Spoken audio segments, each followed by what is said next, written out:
que son precisamente diferentes. Para poner una pequeña anécdota brevemente, no solamente, eso no existe solamente en el Caribe, eso existe a nivel de toda América Latina. Para poner una pequeña anécdota de cómo eso ocurre, el lingüista Ángel Rosenblatt plantea, por ejemplo, que un español que llegó a México, unos amigos lo invitaron a una fiesta y le dijeron: tenemos una fiesta en casa de usted. Y él preparó la fiesta y se sentó a esperar a sus amigos. Pasó 1 hora, 2 horas, 3 horas y los amigos no llegaron. Porque en México se dice: tenemos una fiesta en casa de usted, pero no en casa de usted, es en casa del que está invitando. Es decir, que dentro del propio español nosotros muchas veces no lo entendemos. Esa determinada homogeneidad no existe. Gracias. Atilano Pimentel, de la Facultad de Humanidades. Diputado, alguien más, no sé si la lógica estudia los conceptos, porque existen los conceptos, podemos traducir de un idioma a otro, porque los conceptos son los mismos, lo que cambian son las palabras, que es ja, corazón, pero el concepto corazón es el mismo. Y realmente lo que salva hay una peculiaridad de manifestación de la cultura según la localidad y el tiempo, pero la cultura es humana,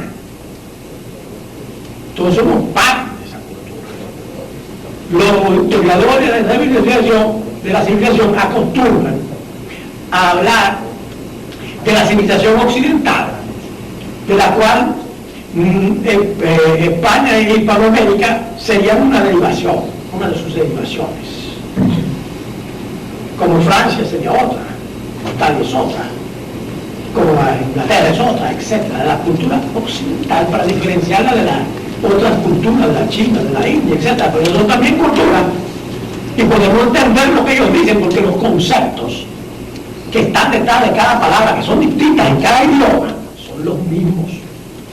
Y esos conceptos los captamos a través del pensamiento lógico.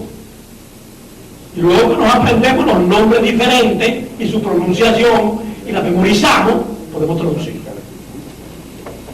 Pero la cultura es un producto del hombre en general, y es producto de su labor de millones de años de trabajo, de praxis. Porque en cierta medida hay trabajos que son tan placenteros que es mejor llamarlo praxis que no trabajo, porque lo unimos a dinero y a explotación del hombre por el hombre, etc. Pero el producto del hombre, toda la cultura y toda la civilización, es un proceso de millones de años que ha creado todo lo que existe. Todo esto que hay en este salón, desde la bombilla a la silla en que están sentados, a la ropa que traen, al cuaderno en que escriben, lo ha creado el hombre con la cultura, digamos, la praxis.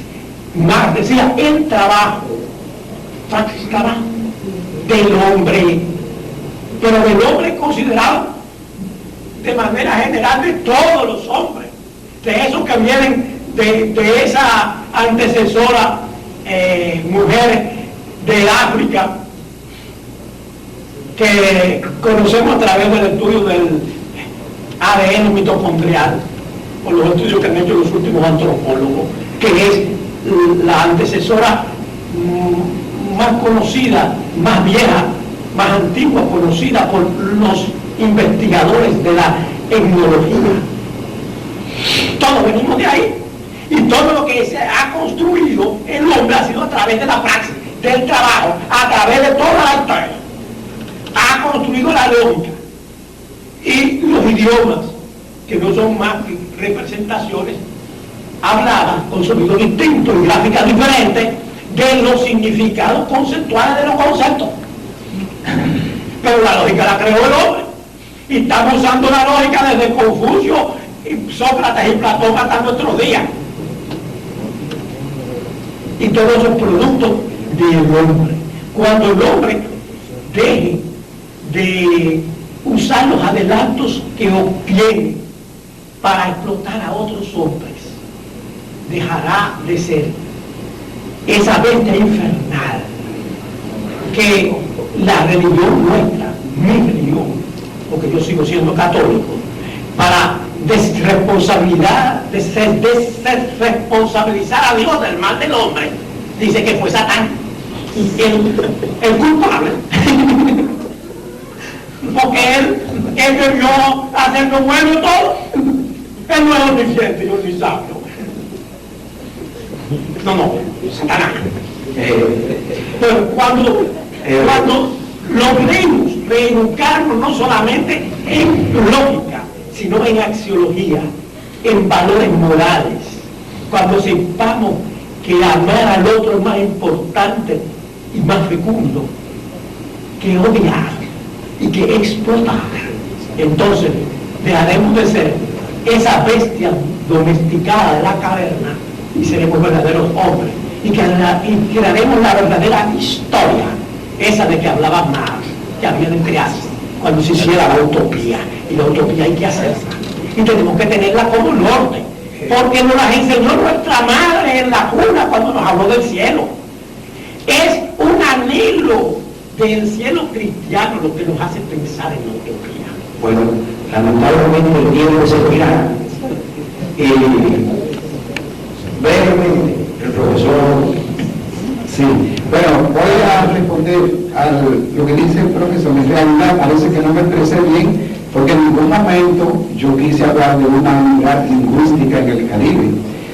Porque usted me hable de que los países donde se habla inglés, francés, holandés, hay parlamentos, hay la lengua creol, eso no existe. Lo que sí dije, que hay una cierta homogeneidad en los países de habla hispana, pero esa homogeneidad naturalmente es relativa. Pero fíjate, yo he vivido en Cuba, yo he estado por largo tiempo en Puerto Rico, he vivido aquí, no solamente en esta zona, he vivido en el Cibao, he estado en el sur, y lógicamente que hay diferencias, aquí mismo hay diferencias del habla en el Cibao, en el suroeste y el este, como lo hay al interior más de las naciones. Pero un cubano con nosotros y un puertorriqueño, en términos generales, nos entendemos, aunque haya peculiaridades. Ahora bien, en el Caribe lo que existe justamente una gran diversidad lingüística, y todo el acento de lo que yo expresé era precisamente para eso, para decir esa gran diversidad lingüística, por lo cual es difícil hablar de una homogeneidad cultural y por lo tanto de una homogeneidad en cuanto a la identidad. Bueno, Félix, que como ya ustedes habrán escuchado, viene a visitarnos desde Costa Rica. Entonces voy a hacer una pequeña semblanza, algunos datos, sobre todo su labor desarrollada a nivel académico, tanto en Costa Rica como en otros países. El doctor Jacinto Rodríguez Peñalonso tiene dos especializaciones, la teológica y la filosófica. Su formación teológica la tuvo en Guatemala, Cuba y Puerto Rico, y durante varios años fue profesor de historia del pensamiento cristiano. Después se especializó en filosofía social y filosofía de la educación, estudios realizados en la University de Chicago, Estados Unidos, donde obtuvo su doctorado, su PhD. Sus estudios universitarios los realizó en la Universidad de Costa Rica, donde cursó su bachillerato y licenciatura en filosofía y su profesorado en segunda enseñanza de la misma humana. Ha sido profesor e investigador del Departamento de Filosofía de la Universidad Nacional de Costa Rica, con el rango de catedrático. También ha sido profesor de las Escuelas de Estudios Generales de Filosofía de Educación y de Ciencias de Comunicación de la Universidad de Costa Rica, tanto en el pregrado como en el postgrado. Actualmente es profesor del doctorado latinoamericano de Educación de la Universidad Estatal a Distancia, UNED, de Costa Rica.